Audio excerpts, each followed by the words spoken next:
Bonjour à tous. Donc du coup, nous sommes sur le tableur graffeur TP Fromagerie de Broc que vous aviez déjà vu. Donc petite révision. J'arrive sur ma feuille vide, sans mise en forme et sans formule.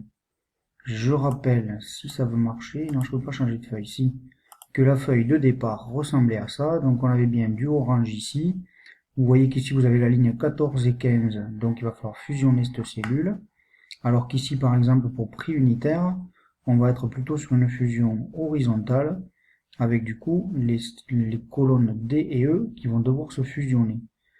On a ici, attention, un numéro de commande avec plein de zéros devant, ce qui veut dire qu'il y a un piège, il faudra faire du format de cellule et bien dire que ce sont des lettres et non pas des chiffres, puisque sinon on ne peut pas avoir toute une série de zéros comme ça devant des chiffres. On a bien une quantité, un prix hors taxe. Il faudra calculer le prix TTC unitaire, puis ici les totaux TTC et totaux hors taxe, et ici il y aura de la formule conditionnelle si pour faire afficher des messages de pub. Attention, vos calculs devront faire appel à un taux de TVA qui est présent dans une cellule, puis à un seuil de déclenchement pour de la publicité avec une valeur en euros et une valeur en nombre de fromages pour de la quantité. Puisqu'ici sur le côté, on voit qu'il y a marqué faire beaucoup de pub lorsque la quantité vendue est inférieure à 8 et le prix unitaire supérieur à 100. Ou alors, écrire OK. Si je reviens sur mon fichier plutôt vide, on voit que si je sélectionne mes chiffres là, je fais bien mon clic droit format de cellule et c'est là que je vais pouvoir aller dire que je veux du texte. Attention, vous voyez qu'il n'y a rien qui se passe.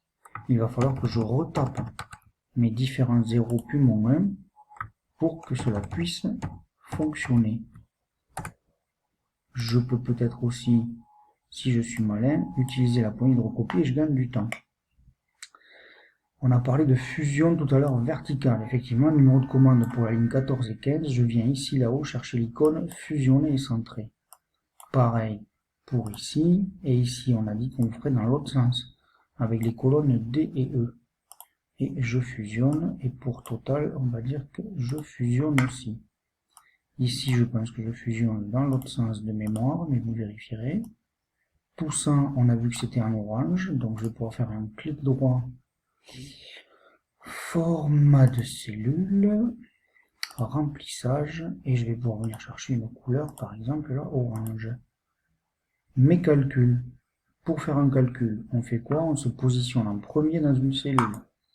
Donc je viens dans la cellule E16 où je dois calculer mon TTC, et je vais pouvoir faire un égal, puisque toute formule commence par égal, je viens chercher mon prix unitaire, plus, parenthèse, de nouveau mon prix unitaire, multiplié par mon taux de TVA. Et je ferme ma parenthèse et j'appuie sur Entrée. Et vous allez me dire d'où est-ce que je sors la formule. La formule, je vous l'avais écrite ici dessous. Attention, il y a un piège. Si je fais un point de recopie, qu'est-ce qui se passe? Plein de bêtises. Pourquoi? Je viens vérifier. Qu'est-ce qu'il est écrit? Égal D17 plus D17, ça c'est bon, fois B25. Or B25, c'est pas la bonne cellule, puisque moi je voulais que ce soit B24. Ça veut bien dire que dans ma formule de départ ici, il faut que je vienne bloquer ma ligne 24 en mettant un dollar. Et maintenant, ma poignée de recopie devrait fonctionner. Quel est mon total hors taxe?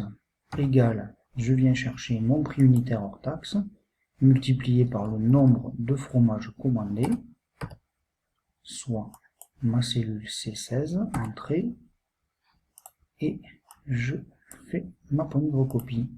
Pour le total TTC, égal, je viens chercher mon TTC, multiplié par ma quantité, et pareil, je peux faire ma poignée de recopie.